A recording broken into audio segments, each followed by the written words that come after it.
Black Britons know why Meghan Markle wants out. It's the racism. The British press has succeeded in its apparent project of hounding Meghan, Duchess of Sussex, out of Britain. The part it perhaps didn't bargain for, however, is the loss of Prince Harry, a much-loved royal and a key part of the family's global brand, along with her. In a statement released this week, the couple said they wanted to carve out a progressive new role within the royal family and would step back as senior members and work to become financially independent.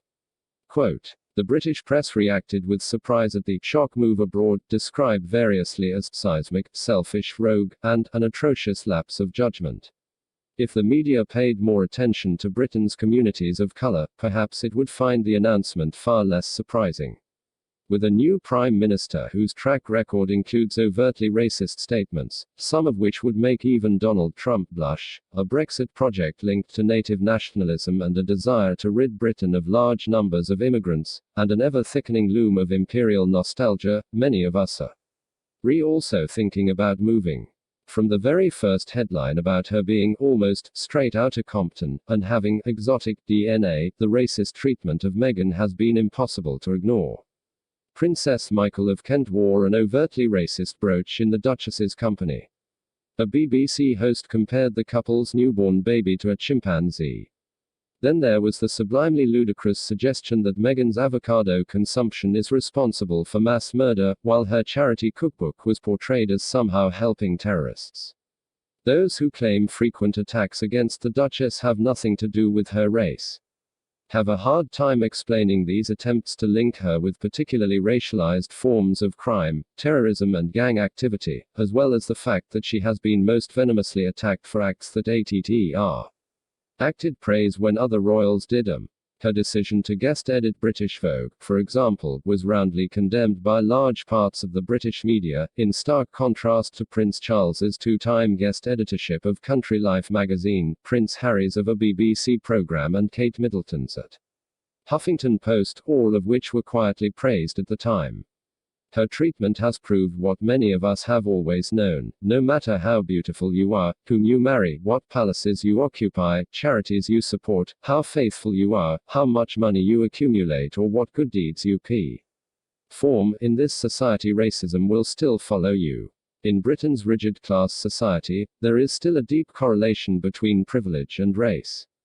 The relatively few people of color, and even fewer if you count only those who have African heritage, who rise to prominence and prosperity in Britain are often told we should be grateful, or told to leave if we don't like it here. The legacy of Britain's history of empire, a global construct based on a doctrine of white supremacy, its pioneering role in the slave trade and ideologies of racism that enabled it, and policies of recruiting people from the Caribbean and Africa for low-paid work and then discriminating against them in education and housing, is with us today. The scandal surrounding the wrongful deportation of black British people in recent years is still reverberating.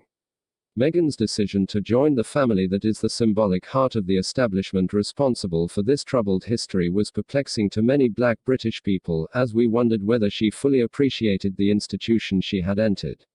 Both she and Harry appear to have gained crystal clear vision as to their reality.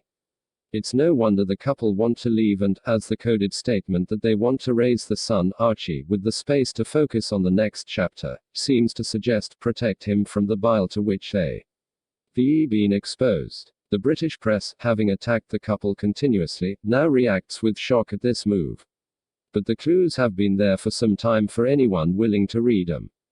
There was the decision not to give Archie a title from birth, something that is expected among royal children of this rank but which Meghan and Harry appear to have chosen to avoid. Then there were the rumors last spring that they might relocate to a country in southern Africa. In recent months, the couple have begun bypassing official royal channels and communicating with the press directly, most notably when the Duchess said in a television documentary that she found adjusting to royal life hard, and Harry revealed that the tragic experience of the death of his mother, Diana, Princess of Wales, made him want to protect his wife and family.